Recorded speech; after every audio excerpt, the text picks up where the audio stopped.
আমি রিক্সা চালাই, আমার বাড়ি হচ্ছে বিচ্ছিন্ন মনুবাজার। আমি এখানে বাটিয়াবনগর বিটারবনে ভাড়া থেকে রিক্সা চালাই।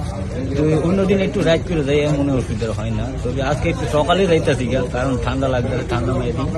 তো রিক্সা জমা দিচ্ছি আমি, কৃষ্ণ তাই নাম চিন্তা জানি আমার মনে পড়তেছে না।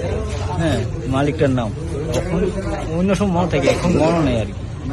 তো রিক্সা জমা দিচ্ছি, জমা দিয়া আমি কি জানি গাঙ্গায় কালী মন্দিরটার সামনে আইছি। এখানতে আমি মোবাইল লাগাইছি, আমার বাড়ি করে ভাড়া থাকেন। আমি বাটি অমানগর বিটারবন ভাড়া থাকবো। তো এখানে আইয়া আমি মোবাইল লাগাইছি, আমার বাড়িতে কল করবো। কল করতে হতে হতে হতে আমি নিবারিতা ক্লাবটার সামনে আইছি। এই ক্লাবটার সামনে আইছি, আমি কলে আছি, আমি কারোর ওরকম কথা নাই, আমি মোবাইলে কথা। তো এখানে কিছু ফোলা হয় না আছে, 4-5 জন ফোলা হয় না আছে, তারা আনন্দ ভর্তি করতেছে। তার লোক আমার মা দুধ কিছু নেই, আমি আয় হতেছে আমার সাথে। তো পেছন দিয়ে আমার একজন ডাকছে দাঁড়া।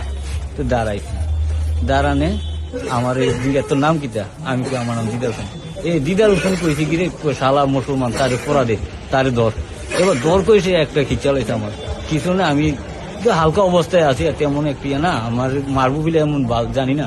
আমি উইটাতে বালুটি উঠে পড়ছি।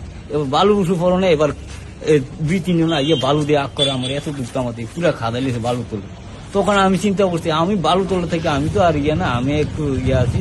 তবে আমি চিন্তা করছি, আমি যখন আমার মারা লেগো এন থেকে কিভাবে উঠছি, আমার আল্লাহ ছাড়া আর কেউ রক্ষা করে। কতজন আসছিল তারা আসলে 4-5 জন আসছিল। তো এখান থেকে উঠছি, উঠতে সাইডে আমি সাইড দিয়ে কিভাবে বালু টালু উঠছি। মারছে যে কি কইছে, কি লিখে মারছে? এই যে আমি মুসলমান, মানে মুসলমান কইয়া মারছে, কয়েক সালার মুসলমান। আমার বাংলাদেশের, বাংলাদেশে আমরা হিন্দুদের পুরা দিয়ে লাইছি।